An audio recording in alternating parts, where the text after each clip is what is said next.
more treasurers worry too much than don't worry enough. Yes, yeah. And so it's very tempting for elders to respond to that by just sort of waving away those concerns and saying, no, we have stepped out in faith, we're trusting in God's provision. And if you say that too glibly, it becomes almost like a sort of a hand-wavy or even slightly lazy way of dismissing what could be a concern, legitimate concern. And even if it's not, it's something that they're struggling with and that they need something more than a glib response to actually address. You would. Welcome to Independence, the FIEC podcast. My name is Adrian Reynolds. I'm head of National Ministries, and I'm joined today by Manny Kemp. Hello. Manny. You're here with two hats. Well, you're not wearing any hat at the moment, those who are watching on video, but you have two hats. You are treasurer at Eden Baptist Church. That's right. Just tell us a little bit about the church. Give us an idea of size, location, that kind of thing. Is it in Eden? It is located fairly close to a road called Eden Street, which it's named after. Okay. It's approximately 200-year-old congregation, I think. So not. The people in the congregation are 200 years old. That's extraordinary. Well, we have a very hehealthy lifestyle in Cambridge, as you know. We've been in the FIEC for a bit of a while now. We have maybe 260-something full members in the church, and a Sunday morning in term time, being in a university city, you might see something like 400 people of all ages. Right, okay. So your treasury there is quite an operation. Financial turnover is in the region of £500,000 a year. So it's not the biggest church you'll find in the FIEC, but it's somewhere in that upper decile. So to just pause there before we talk about your other hat. If you're a treasurer in a smaller church, you're basically doing the same work but on a different scale. More or less. There are some caveats to that, but you're having to do a bank rec. It's the same type of work. That bank rec will have fewer transactions in it per month. Okay. Yeah. So it's the things we're talking about. If you're in a smaller church and listening, don't just think, this is not our situation. We're talking about the role of treasurer. Yeah. And actually, very specifically today, we're talking about how we as leaders, I'm an elder of a church, how do we care for our treasurers? You're a treasurer.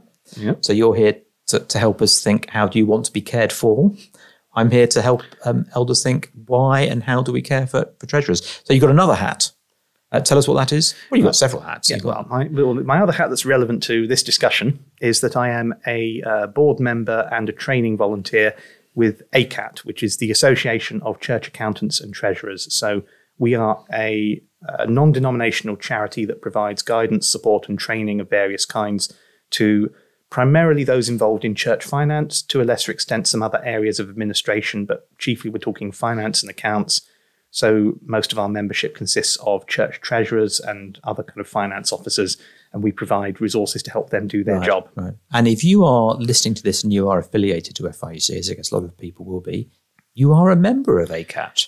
Exactly. Kind of indirectly. Just tell us about that briefly. Yeah, so the majority of ACAT's members are through an arrangement which we call block membership, where a denominational body or some other kind of association of churches signs up on behalf of all of its members. The FIEC is one such association. Okay. So this means that every single member church affiliated to the FIEC automatically has membership of ACAT. It means that every individual church has access to the same resources through ACAT that they would have access to if they had signed up as individual members. Incidentally, if anyone's listening to this, don't sign up as an individual member. You'll be wasting £22. Okay. So a church is often get in contact with us, phone up the office or email the office saying, can you just help us with this financial query or that financial query? Our answer is always, we're block members of ACAT. Why don't you get in touch with them? And people say, are we? Yeah. So it's a bit of a surprise to people, but a nice surprise, I hope. So this has been my experience when I have encountered treasurers from FIEC churches, which sometimes happens from time to time. If I go away on holiday and I visit an FIEC church in another county, I might find the local treasurer there because I'm that way inclined, and we'll have a conversation. And at some point, if I get the impression that they've not heard of ACAT, I might ask them if they've heard of ACAT, and usually I get two responses. Firstly, a sort of a blank look of non-recognition because they have not. And secondly, a look of great relief and joy when they discover that there is actually an organisation. They are already paid up members and they can get all these resources. And so bring relief and joy to your treasurer. Absolutely. Have a look at the ACAT website, which is acat.uk.com. Because someone else with the acronym got the more obvious .co.uk domain. Okay. First is worst, second is best. Yes. That's what we used to say at school. So there you go. Now, we're talking about caring for treasurers. Mm-hmm. So I'm an elder. I know that I'm called to be a pastor, a shepherd. I'm to care for all the flock of which Christ Jesus has made me an overseer, to use the language from Paul's farewell address to the Ephesian elders. So I'm already thinking, treasurer is a member of the church, generally, not always, but generally a member of the church. So I want to be caring for the treasurer just like I care for everyone else. Do treasurers need special care? I think there are some areas in which, yes, that's true. Why? Why is that? So I think there are particular challenges that go with the role of treasurer, which can make that role untenable if they are not mitigated in some way. Right. For example? So one of the most obvious challenges to the treasurer role is the amount of work it involves. Okay. Another fairly straightforward and obvious challenge is the level of technical knowledge that it requires. Right. Now, obviously, if you're able to get hold of resources and training and support of the sort that we provide in ACAT, and there are some other places you can get it, if a treasurer can get that kind of support, that helps to deal with the technical knowledge problem. But there's still often quite a lot of hours that have to be put in, so that can be a burden. And presumably that may have a knock-on effect, mightn't it, depending on their stage of life. That could well have a knock-on effect on if they're married, on marriage, on friendships, on working time, all sorts of things. Absolutely. You can, if you meet my wife at some point, you can ask her about the hours that I spend doing bank reconciliations and things. Perhaps I better not. Well, no comment. And so I'm always saying to people, I think this is right. As a pastor, I pastor the church in its entirety. So if I'm preaching to the church, I'm preaching to the entire church, for example. But that's not the entirety of pastoring. There is contextual work that I'm thinking about. What context is that person in? And that may be, they've just had their first child, or perhaps they're single and would love to be married and they're wrestling with that. So you actually pastor into context, don't you? That may be a particular job someone has. Someone might have a very stressful job. Perhaps they work, in the NHS, or that they've got some particular stressful job that just makes life difficult. You want to pastor into that context. And what we're talking about here is if someone is serving in the church alongside, or even sometimes instead of secular work, actually you pastor into that context too. So in some ways, this is pastoring 101. But I think the temptation for me as a leader is to think of my church treasurer as being this kind of superhero over there who just looks after the money. And actually, I might think about him as a husband, maybe, if he's a husband, or a wife, if it's a wife. I might think about them in other contexts, but I don't think about them as a treasurer. But I think what you're saying to me is I ought to be doing that because there's certain pressures that come along with it. So there are the pressures of, as I say, workload and technical knowledge requirements, which, the workload pressure that could apply to anyone for a number of different reasons, depending on how busy their job is and how busy their home life is.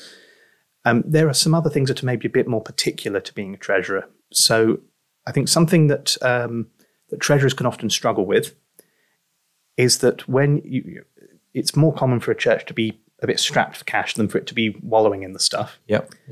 So the treasurer is at the sharp end of that tension. Yes, if you're wallowing in the stuff, do get in touch. Yes, absolutely. But because we generally spend the resources we get. We spend the resources we get. We tend towards... We step out in faith, so we probably tend towards pushing that all the time. Yeah, pushing the boundaries on what we can do with our budgets. Right. And this can, firstly, this can be a very dangerous thing to do if it's done recklessly. It can be a very tense and stressful thing to do for the person who's got to keep tabs on all the numbers all the time. So it can often be very easy for, say, the eldership to collectively decide on a budget that involves stepping out in faith a bit. And then if they don't have to think about that budget all the time during the year, they are not quite so exposed to the stress. The treasurer is getting daily, weekly, monthly reminders of, are we okay here? So I think there are ways in which having a really close view of church finances tests your faith in God's provision in a way that perhaps you don't get when you aren't ploughing into the detail of that question of, will we actually have enough money? Yeah. And you get into all these sorts of conflicts because, so firstly, it's a challenge to your faith, which you have to be able to respond to as an individual Christian. But then if you're pastoring that individual Christian, that's a pastoral challenge to take into account. Then you've got the fact that often those concerns may actually be completely valid and require some sort of action or escalation, in which case it can be a challenge for the treasurer to discern which is which. Are they, and they might end up feeling unnecessarily guilty about not having enough faith when actually they're in a situation where they should be raising a legitimate concern. So this is very interesting because I think the heart of personal pastoral work is knowing people. I think you see that in the chief shepherd. I think John 10's a very significant passage. So I realise that the shepherding that Jesus gives us is not identical to the shepherding you do in a church, because the good shepherd lays down his life for the sheep. But there are sacrificial elements, so there are patterns. But it's interesting that the shepherd knows his sheep. And I think part of pastoring a church is knowing people, isn't it? It's knowing how they tick.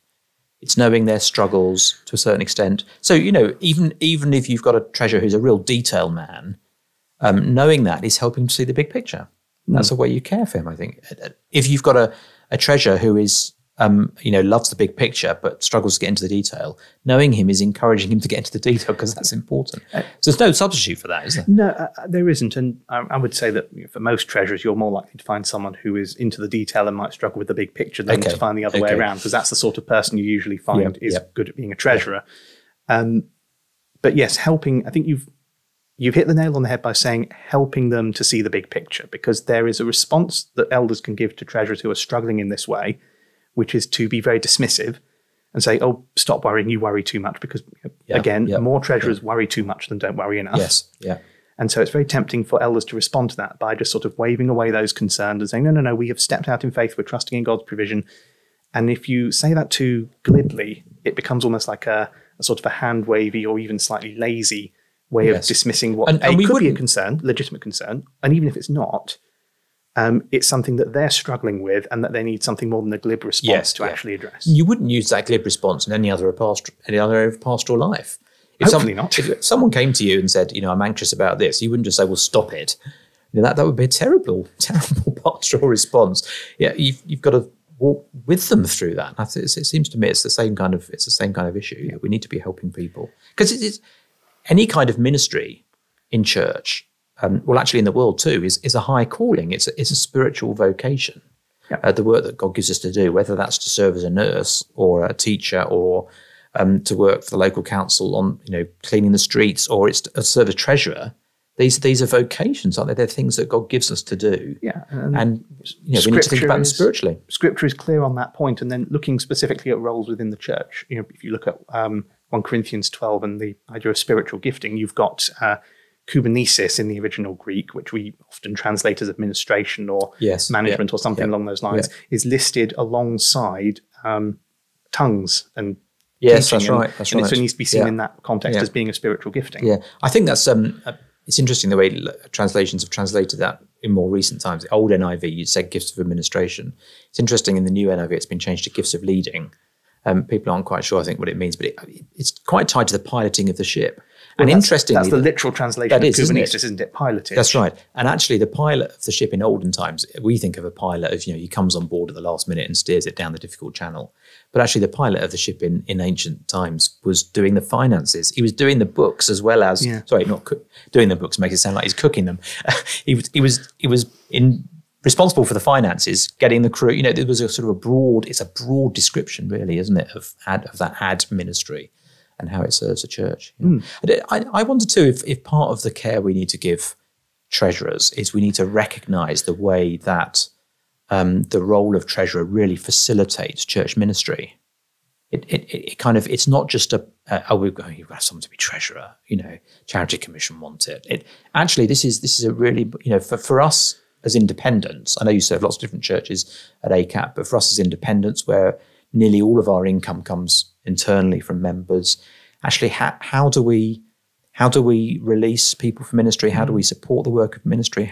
All those sorts of questions. At the root of it all, actually, the resources God gives, people, money. So actually, we've got to elevate the role of treasurer in our eyes. Yeah, and even if you are talking about another denominational context, the resources may be coming from... Are you saying other denominations are available? FIEC is not a denomination. That's what you wanted to say. Yes, of course. Yes, we're not strictly a denomination, although I think the Charity Commission doesn't quite understand the Manny, don't say although. No, we don't want although. Yes. I'm not sure it's fully understood in all quarters, but... No, I'm sure that's right. But... whatever the context and whatever the spread of where the resources are coming from, they still require management. So treasurers in, say, an Anglican parochial church council will be facing a lot of the same issues, and also their centralised funds are declining. So if anyone's listening from another context like that, they're going to be facing a lot of the same issues as an FIEC treasurer would. So I think that elevation is key. It's something that we say on our course that we call Being a Treasurer, the basics. So sort of the framing and context for the rest of the course is that the treasurer is a facilitator and they help to make things happen. Not everything that we do in the church directly costs money. Most of it does. Most of it, the activity in a church that has at least one paid member of staff involves some staff time. Most other things require some money. So if the money is not going where it needs to go and being facilitated properly, there's an awful lot of activity. It will sooner or later grind to a halt. So the treasurer is usually a very key cog in the machine for actually making stuff happen. Right. Can we talk about sin and temptation? Nice. What are some of the temptations to sin that a treasurer would feel that are particularly relevant or flow out of the position? I'm thinking, there's been a very high-profile case recently in the Diocese of London of someone running off with money. I don't think there are many FIEC churches that have sort of sums of money of that sort of size. But I'm thinking, money, sex and power, money is a temptation for us. So, and there are other things too. What will be some of the, different people are wired different ways, I realise that. But as we care for treasurers, what sorts of things do we need to help them in terms of godliness? Let's put it positively. How do we help them be godly treasurers?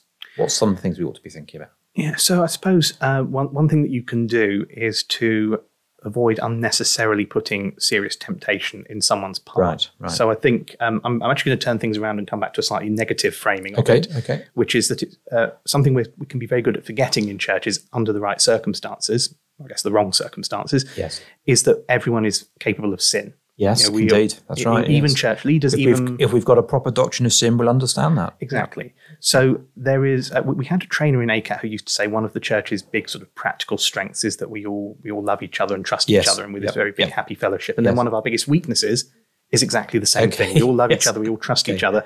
So we all think, that would never happen. That guy, he'd never run off with the money because he's a church treasurer. He's a pillar of the community. He's trustworthy. He's good and proper and doesn't do it, and hey, where's all the money in the bank account gone? Now, this doesn't happen very often. Certainly at our church, he's unlikely to go to the Seychelles. He's probably more likely to go to Bognor on our bank account. But the temptation is still there, right? The temptation is there, and the temptation is greater if you know you can get away with it. Right. So when you know you can't get away with it, often that temptation simply doesn't crop up. It's not real temptation because there's no credible way in which you could easily just make off with the money.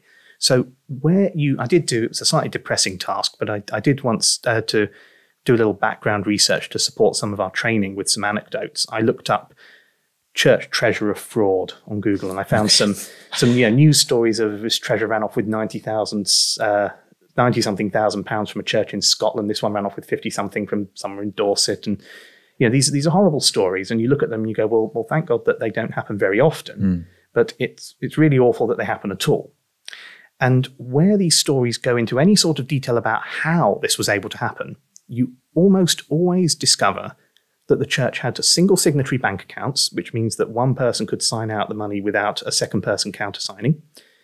You had no one other than the treasurer actually monitoring the bank accounts, looking at the bank statements. So it made it easy for them to stay off the radar when they started embezzling. Often they start small, a little temptation, and then it escalates. That's often the way with a pattern of sin of various kinds. It's the same with this. But there's no accountability. There's no shared accountability. You've just got the treasurer in a silo. It's like you said right at the beginning, we often have this treasurer seen as this sort of superhero. They're off over there.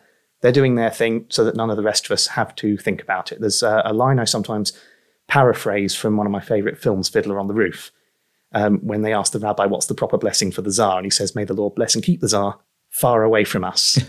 This is sometimes the attitude we have towards the treasurer, where we say, we're terribly grateful that you're doing what you're doing. Please don't ever let it appear on our radar because we don't like it. We're bored of it. We don't have to think about it. And when you're in that corner with no accountability, no sharing of that responsibility, no one else checking anything, they know they can get away with it. How do we do this in a pastoral way? So I hear what you're saying, but it seems to me that if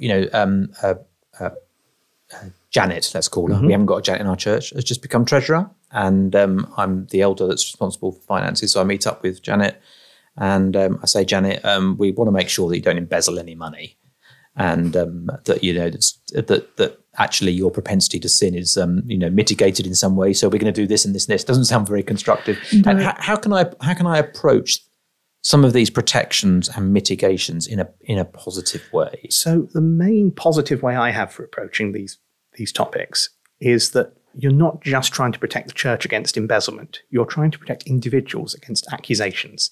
Right. If you don't have good audit trail on your transactions, if you don't have good transparency on your finances and accountabilities and protections in place against fraud, if something were to happen that could be interpreted in an uncharitable way, even if it's totally innocent, really what's going on, people can become vulnerable to being accused of some very nasty stuff, and you have no way of stopping that. So it can be an outlet for other kinds of disagreement or whatever it's in church. Or just, if something looks the wrong way, then even if no one's particularly trying to needle anyone about it, there will be certain parties, maybe even if external authorities get involved, where they can't ignore the fact that it could be fraud. So actually having... How do you protect people? Having good policies in place, and when we say policies, I'm not talking about they don't need to be 20-page documents, but having good policies in place, bank account needs 2 signatories. Yeah. Basic things like that are good stewardship, aren't they?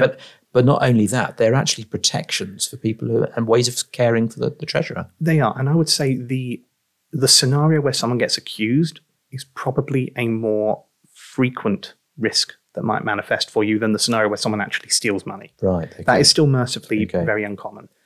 So actually the risk that you're more likely to be mitigating there is the protection of individuals. And so that's how if you're trying to frame it positively, that's how you do it. But that's not just a rhetorical trick to make a negative conversation sound nicer. That is actually a legitimate reason why you want to have these policies. As you've mentioned, double signatory bank accounts, other kind of basic controls, cross-checks, checks and balances, accountability measures. They protect the people who are doing the work in the church from nasty accusations that could cause a lot of reputational damage to both the church and the individuals, even if there's nothing in them. Yeah. What about some of the other spiritual things that we can be helping treasurers with? So these are quite practical subjects. They're important, right? But how do we help treasurers grow spiritually in their role, in their service? Obviously, we want them to grow as believers in Jesus. We want them to be growing in faith. But what specifically could we be doing to help them grow spiritually in their role? So there's the faith point that I mentioned before about how you support them to be able to maintain that faith and discern between situations where they shouldn't be doubting and situations where they should be escalating a legitimate concern. And part of that actually comes back to the brutally practical, which is in order for them to be able to discern that, and they need to be able to escalate legitimate concerns back to the eldership. Right. So the eldership needs to be open to hearing those concerns. They need to be open to recognizing, before you get a crisis, you get a red flag. If the eldership are saying, we don't want to hear about this until there's a crisis, you're never going to prevent a crisis from happening because you'll only find out about it after it's happened. So the treasurer needs to know they can come to you with their red flags and you'll take that seriously. And so actually providing communication and channels is something very practical in some ways, but actually helps that person spiritually as well. I think it does, because it shows them that they are being taken seriously, that they are being listened to, which means that the burden, the stress of thinking they might be the only person who's actually paying attention to these warning signs, if there are warning signs to see, they know that that's shared. They know that, particularly if the treasurer is not an elder, then they know that there's a higher accountability that shouldn't actually sit exclusively with them. So if they know they can escalate that and it'll be handled properly, they can trust in the leadership of the elders. They can build a productive working relationship with the elders. And that is much more conducive to how you then pass to them and support them spiritually, because you avoid that very ugly situation where the treasurer sort of doesn't really trust the elders because they don't think the elders get it and are paying attention. And that is very corrosive to the elders' ability to pass to them. Of course.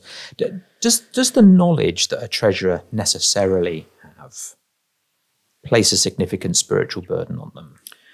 In terms of just how they form friendships in the church, how they relate to other people in the church. Oh, what you mean, like knowing who's giving more and who's knowing giving less? Who's giving what? That someone has to know that. I mean, perhaps I don't want to put you on the spot here, but actually, when you're having a conversation with someone in the church and they're talking about, new job or something.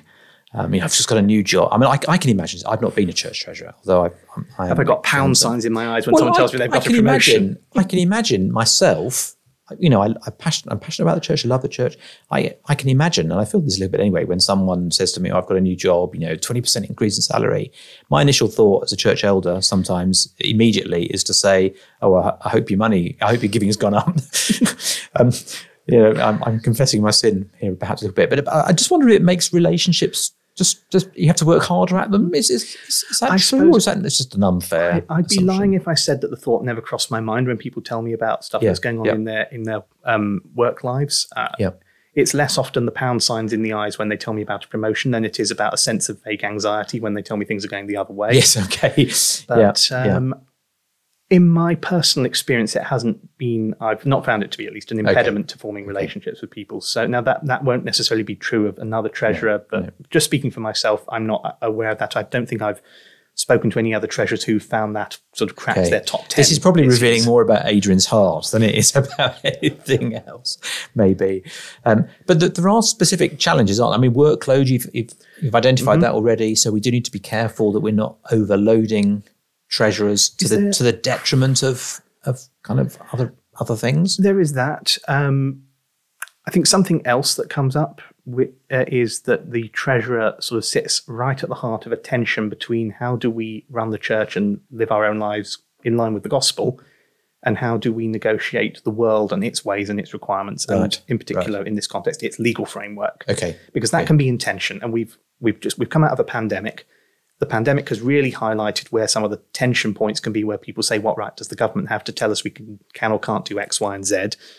Generally, people are more upset about being forced to wear masks or not sing in church than they are about being forced to publish their accounts in a certain way. Okay. But the tension does still exist, and the treasurer is exposed to it more than most because they're having to negotiate things like statutory accounting and reporting requirements. Is the trustees' annual report in the right format? Have we disclosed? Well, here's one. If you're keeping a particular kind of accounts that is usually something that only slightly larger churches have to keep, there is a legal obligation to disclose any remuneration that you pay to trustees. So if you have a pastor who is also a trustee and they're salaried, their salary is something you're supposed to publish in your account. Now, people don't feel comfortable with that. Yes. But you have to do it because the law says you have to do it. And that's just one example. But the treasurer sees a lot of this, and so they have to try and navigate this potentially rather treacherous path of striking the right balance between honouring God and the church and practically avoiding falling foul of the world's rules, but also honouring the bits of the Bible where we're told, in Romans 13 and in 1 Peter 2, where we're also told, respect earthly authorities. If they're not telling you to do something that contradicts the gospel, obedience and respect for those authorities is not an optional extra. Which comes back to knowing people, doesn't it? Because actually you know how people are wired. You know what their particular temptations are, whether they find that a frustration or it just doesn't bother them. Actually knowing those sorts of things. So actually when I meet up with our treasurer, I need to be asking not just questions about how are the finances this month, what are the pressing things we need to be thinking about. I need to be asking him, as you would in any pastoral conversation, about his or her heart. Yeah. How they're doing with the Lord, what sorts of things are they finding difficult, what sorts of things are they finding joy in. That's a really important part of caring for the treasurer, right? But you'll also see this stuff not just in dedicated pastoral conversations, but you'll see the pastoral element in church business conversations. So when you're dealing with, the treasurer has flagged something, we need to be reporting such and such, or we need to do something differently to how we're doing it because this is what the rules say. It may well be that the rest of the church leadership, not being quite so familiar with what the rules say, wants to do things the way they're used to doing things. And so there's a bit of tension and conflict arising. And again, if the church leadership appears to be receptive to the treasurer warning them, actually, we have to do it this way and here's why, then the treasurer is again going to feel heard. They're going to feel they can trust the rest of the leadership. They don't feel like they're backed into a corner fighting the rest of the leadership just to keep things legally compliant. And you will see those tensions that have that pastoral dimension emerge if you're looking for them when you have these conversations that are ostensibly about church business, not about pastoring.